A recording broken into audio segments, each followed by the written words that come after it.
আপনারা সবাই সঙ্গে ছিলেন, কাজে আমার নতুন করে বলতে হবে না। যা যা দৃশ্য, যা যা কথাগুলো বলা হয়েছে, মানুষের মনুষ্যত্ববোধ বলে কোনো জিনিস যা আছে সেটার থেকে বহু গভীরে নিয়ে গেছে এটা নিশ্চিহ্ন করার জন্য।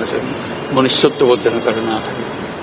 নৃশংস অবস্থা, প্রতিটি জিনিস যে হয়েছে এখানে যতটাই শুনি অবিশ্বাস্য মনে হয়। এটা কি আমাদেরই জগৎ, এটা কি আমাদেরই সমাজ, আমরা এটা করলাম?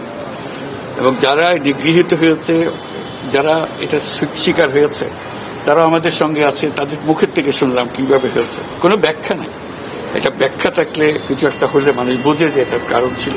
এটা বিনা কারণে রাস্তা থেকে উঠিয়ে আনার মতো কথা, বিনা দোষে কতগুলো সাক্ষী সাবুত হাজির করে সেই যন্ত্র, ওই এক্সপ্লোসিভ কতগুলো গাড়ির ভিতরে ঢুকে দিয়ে তারা বলছে তুমি সন্ত্রাসী, জঙ্গি, এইগুলো বলে বলে তাকে নিয়ে আসা হয়েছে।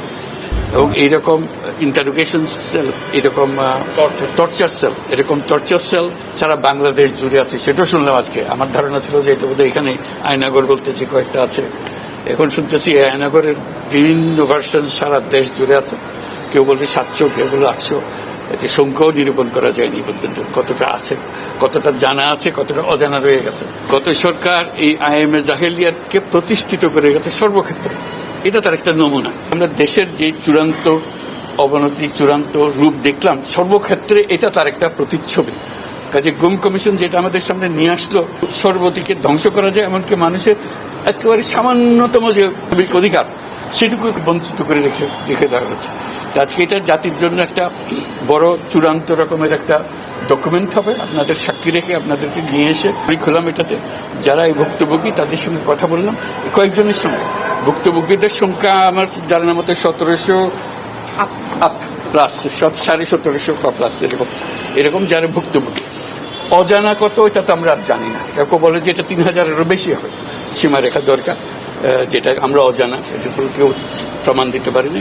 এই যে উদাও হয়ে গেছে, মানুষ নিশ্চিহ্ন হয়ে গেছে, কেউ বলতে পারছে না সে কোথায়।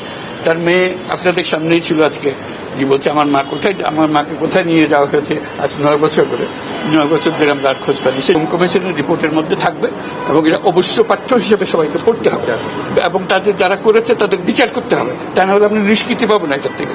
এই যে কাজগুলো করে গেল তারা, তা না হলে আমরা আবার মুক্তভাবে বলবো কি করে যে আমরা এই দেশের মানুষ, আমরা পরিষ্কার। যারা করেছে তাদের জন্য আমরা কেন মুক্তভোগী হতে যাব?